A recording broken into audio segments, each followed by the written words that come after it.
fue la arcilla el elemento principal utilizado como soporte tanto de escritura como de dibujo. Y por tanto los proyectos de arquitectura se trazaban siguiendo, iba a decir, criterios de representación semejantes a los nuestros sobre tablillas cerámicas. Al mismo tiempo es posible, es probable que constructores de la antigüedad realizaran maquetas arquitectónicas, de las que todas ellas han desaparecido probablemente porque estaban hechas de madera, pero sí se ha conservado un gran número de maquetas votivas, es decir, son ofrendas que los difuntos se llevaban al más allá y que muestran el aprecio o la imagen que se tenía sobre todo del espacio doméstico. Y, curiosamente, algunas de estas maquetas votivas han inspirado a artistas contemporáneos, ofreciendo, por tanto, una interpretación, una imagen de cómo juzgan, cómo valoran el espacio construido, es decir, el espacio habitado. Después de esta primera introducción sobre, todo lo que precede la arquitectura, aparecen tres apartados en los que se muestran objetos que cumplen distintas funciones o han cumplido distintas funciones en la definición y en la construcción del hábitat humano. Hay un primer apartado dedicado exclusivamente a material, iba a decir funcional, aunque evidentemente no se libra de otras componentes simbólicas o mágicas. Son una selección de ladrillos, de pavimentos, de tuberías, de canalizaciones, de tejas, de todo un material constructivo utilizado desde principios del Neolítico. Entre ellas destacan los calificados de primeros ladrillos de la historia, unas piezas moldeadas a mano, utilizadas en Jericó, en la ciudad o en el asentamiento de Jericó, en Palestina, hacia el 9000 a.C. Y poco tiempo después estos ladrillos estaban modelados a mano, poco tiempo después aparecen ladrillos realizados con moldes de madera. Y el ladrillo es fundamental en la arquitectura porque revolucionó no solo los sistemas constructivos, sino revolucionó sobre todo la percepción del tiempo y el espacio. Es decir, cambió la percepción que el ser humano tenía de su entorno. Un ladrillo es un elemento seriado, es un elemento que manifiesta la introducción, la plasmación de la geometría como control de la masa informe, control del entorno, y por otra parte no solo facilita evidentemente la construcción, sino que facilita sobre todo el crecimiento ordenado de los espacios. Un edificio, un hábitat organizado alrededor de una planta circular no puede crecer. Cuando un iglú, una choza, necesita ampliarse, se requiere la creación de una nueva choza. Por el contrario, un edificio construido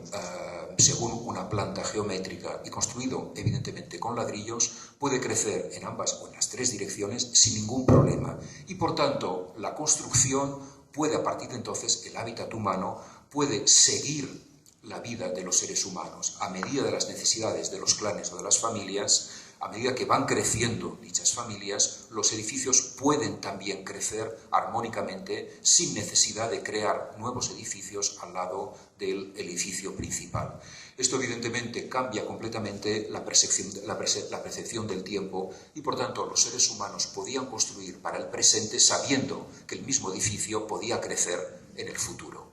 Esto es una revolución mental y no solo constructiva, esencial en el mundo humano. También tenemos que pensar que, obviamente, el ladrillo, así como todos los materiales de construcción hechos con arcilla, se componen de un material considerado sagrado, sagrado en culturas antiguas y tradicionales, pero todavía en algunas culturas hoy en día. Es un material plástico, es un material que procede de la tierra, que pertenece a la tierra, es el material que pertenece al espacio de donde crecen los seres vivos, hacia donde retornan los seres tras el fallecimiento. Es un material que forma parte de las diosas madre y por tanto es un material vivo. Su propia plasticidad su capacidad por amoldarse y atender a toda clase de necesidades y de servicios manifiesta precisamente que no se trata de un material inerte, sino que es un material que la Tierra ofrece para que los seres humanos puedan construirse un hábitat y puedan, por tanto, vivir en armonía y protegidos en la Tierra. Después de este primer apartado dedicado a, iba a decir, materiales de construcciones funcionales, aparece un segundo apartado donde se muestra que la estructura no lo es todo en un edificio y para que aquellas construcciones pudieran sobrevivir era necesario protegerlos también mágica o religiosamente a través de la incorporación de toda clase de elementos llamados decorativos, que podemos considerar decorativos, de figuras, de estatuillas, de amuletos que se insertan dentro y sobre el edificio, como por ejemplo las acróteras y los antefijos, con imágenes de Gorgona que coronaban los templos y los grandes monumentos, tanto en las culturas griega, etrusca y romana. La Gorgona, como sabemos, es un monstruo que tiene la capacidad de petrificar a todo aquel que se encara con ella. Y los edificios clásicos incorporaban la imagen de la Gorgona orientada hacia el exterior, precisamente para ahuyentar a todos aquellos que querían destruir o apoderarse del edificio. Un gran número de estas imágenes mágicas se realizaban en figuras de terracota. Un tercer apartado muestra cómo los edificios pudieron adaptarse, pudieron sintonizar con los seres humanos. La vitrificación, que es una invención egipcia y posteriormente en Mesopotamia, la vitrificación consiste en otorga una serie de cualidades sensibles a los materiales cerámicos. Por un lado, la vitrificación permite, activa los sentidos, por los brillos, por la temperatura, es decir, otorga unas cualidades sensibles a las paredes que hacen que los interiores se conviertan en espacios particularmente aptos a la vida. Pero al mismo tiempo, los azulejos y el material cerámico vidriado permite componer amplias composiciones que, sobre todo en el mundo islámico, recrean escenas ideales, escenas del paraíso o escenas celestiales que, incorporadas en los espacios interiores, por un lado, incorporan espacios ideales en el mundo doméstico, contribuyendo, por tanto, a un cierto confort imaginativo del mismo, y al mismo tiempo abren ventanas a otros mundos, mostrando, por tanto, que el espacio doméstico puede ser como un paraíso. Y, por tanto, la vitrificación en la cerámica no solo fue una innovación técnica, dado que protege a la cerámica, sino sobre todo una revolución mental, de nuevo mental o imaginativa, aportando una serie de cualidades que convierten los espacios en particularmente adaptados a la vida que se desarrolla en su interior. Estos son, digamos, los apartados principales que componen la exposición, que termina con una última sala en la que se recogen, a través de filmaciones realizadas para la exposición y de imágenes suministrados por estudios de arquitectura, como dos momentos del mundo contemporáneo en los que la cerámica, iba a decir prácticamente, ha resurgido, como son el periodo después de la Segunda Guerra Mundial, sobre todo en los años 50, en que las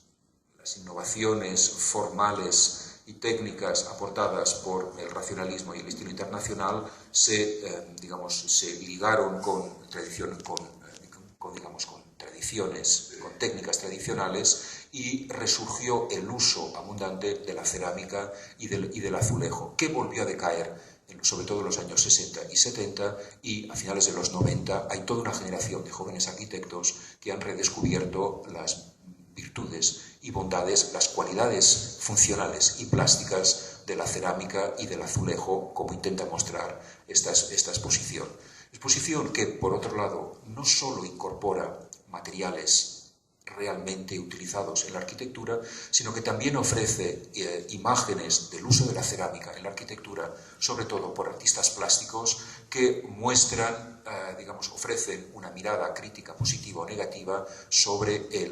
la relación entre la cerámica y la arquitectura, toda vez que la exposición termina con una colección de fotografías de la arquitecta y fotógrafa Julia Surs, que documenta los usos y abusos del mundo del culto al ladrillo en los años 2000, que, como sabemos, han acabado destrozando las costas mediterráneas y especialmente las costas españolas